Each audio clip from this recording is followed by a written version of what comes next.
The main reason I bought the Beaudens B-1502 power station is so that I can run my TP-Link 4G SIM router and pointing 5G aerial during the frequent power cuts we're experiencing in Scotland due to the extreme weather. I already have an EcoFlow Delta 2, but didn't want it tied to my router when there's no power, as all my other electronics are in other parts of the house. The second reason for choosing the Beaudens B-1502 was the price, as it's a fully functioning power station at a cost of 60 pence per watt hour compared to the usual £1 per watt hour of the big brand manufacturers' products. Just as an FYI, the same unit is also available with the Swarey branding. The B-1502 only delivers up to 150 watts of AC power, 100 watts of 12 volt power and a maximum of 18 watts of USB 5 volt joy, and as such is very much a camping, travelling or emergency power source with no aspiration to replace mains power. The Beaudens B-1502 stores about twice as many watt hours as my larger USB power banks, which I use all the time in rotation, so it isn't going to be sitting in its box waiting for a power cut, and I hope to get a lot of use out of it. So what do you get? The first thing to note is that the packaging is fit for purpose, fully protecting the power station, and the second thing, which is immediately obvious, is just how robust and well made the B-1502 power station is, in a slightly industrial way with its solid aircraft aluminium case and weighing in at just under 2.2 kilos. If its performance over time is as strong as the build quality, then I certainly shall not be complaining. The headline specifications are as follows. The Beaudens B-1502 has a lithium iron phosphate battery cluster, good for at least 2000 cycles, which can deliver 166 watt hours via a 240 volt AC socket, two 12 volt DC sockets and or three USB sockets, one of which is a QC 3.0 18 watt port.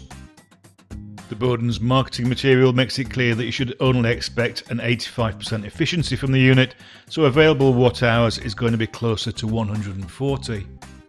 The inverter is described as delivering a correction wave AC output, which I guess probably means it's a modified sine wave inverter, so not suitable for use with more sensitive equipment, but I don't know for sure.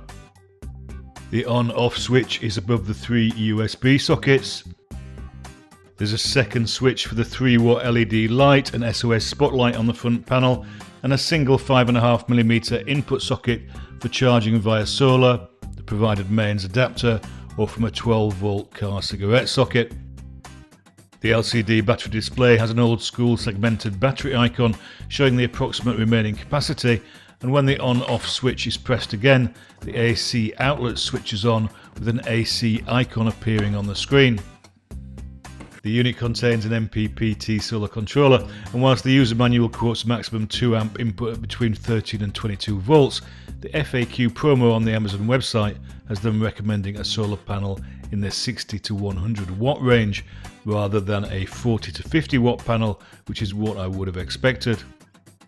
Fortunately, the B-1502 apparently has automatic shutdown protection against under and over voltage, power overload, over temperature and short circuit, which is always reassuring, as well as CE, FCC, PSE and ROHS certification. The user manual states that using a non-original mains power adapter will result in the unit automatically shutting down, and that the same applies for using a non-original car charger, so I'd better make sure I don't lose them.